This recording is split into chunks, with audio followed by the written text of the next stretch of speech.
নমস্কার, blog passionate তুহিনার আরেকটি নতুন ব্লগের সকলকে জানাই স্বাগত। ছোট থেকে বড় আমরা সকলেই ভালোবাসি মাশরুম খেতে, আর আজকের রেসিপিটা হচ্ছে মাশরুমের ওপর। চলুন তাহলে দেখে নেওয়া যাক। আমি এখানে মাশরুমের পিসগুলো ছোট ছোট করে কেটে গরম জলে খুব ভালো করে ধুয়ে জলটাকে ঝরিয়ে রেখে দিয়েছি। নেব একটা প্রেশার কুকার খুব ভালো করে গরম হয়ে যাওয়ার পর তাতে দিয়ে দেবো সর্ষের তেল। তেল গরম হয়ে যাওয়ার পর তাতে দেব 1 চামচের মতন আমুল বাটার খুব ভালো করে গরম হয়ে গেলে গোটা জিরে, গোটা গরম মশলা, কুচনো পেঁয়াজ খুব ভালো করে ভেজে নেব। পুরো রান্নাটাই হবে কিন্তু প্রেশার কুকারে।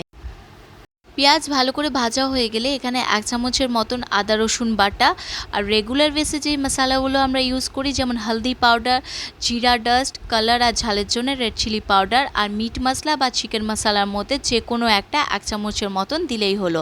এখানে দুটো বড় সাইজের টমেটো খুব ভালো করে পেস্ট করে নিয়েছি, ওইটাও এখানে দিয়ে দেবো। বেশ ভালো করে মশলাটাকে কষিয়ে নিয়ে তেল যখন বেরিয়ে আসবে এখানে স্বাদ অনুযায়ী নুন আর চিনি দিয়ে আবারও কিছুক্ষণের জন্য মশলাটাকে কষিয়ে নেবো।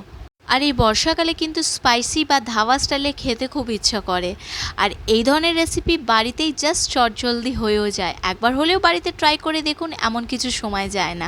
আমরা মাশরুম তো খেতে অনেকেই পছন্দ করি। এখানে অ্যাড করে দেবো মাশরুমগুলো। মশলার সঙ্গে খুব ভালো করে মেশানো হয়ে গেলে দিয়ে দেবো গরম জল, 1 চামচের মতন বাটার আর ওই কিছুটা কাসুরি মেথি। ঢাকনা প্রেশার কুকারে লাগিয়ে দেবো, জাস্ট একটা সিটি দিয়ে কিছুক্ষণের জন্য প্রেশার কুকারেই রেখে দেবো। রেডি আমাদের এখানে ধাবা স্টাইলে গরম গরম মাশরুমের ঝোল। ঝোলটা এই জন্য আমি বেশি রেখেছি যেহেতু এটা আমি ভাতের সঙ্গে ট্রাই করব। একবার হলেও বাড়িতে ট্রাই করে দেখুন, কমেন্ট সেকশানে লিখে জানাবেন আপনাদের এই রেসিপিটা কেমন লেগেছে। আরও অনেক ব্লগ আসতে চলেছে আমার YouTube channel, Facebook page, Instagram page, সব কটা পেজের লিঙ্ক আমার ডেসক্রিপশান বক্সে দেওয়া থাকবে। আসি তাহলে, আবার দেখা হচ্ছে একটা নতুন ব্লগ নিয়ে নতুন সকালের সঙ্গে।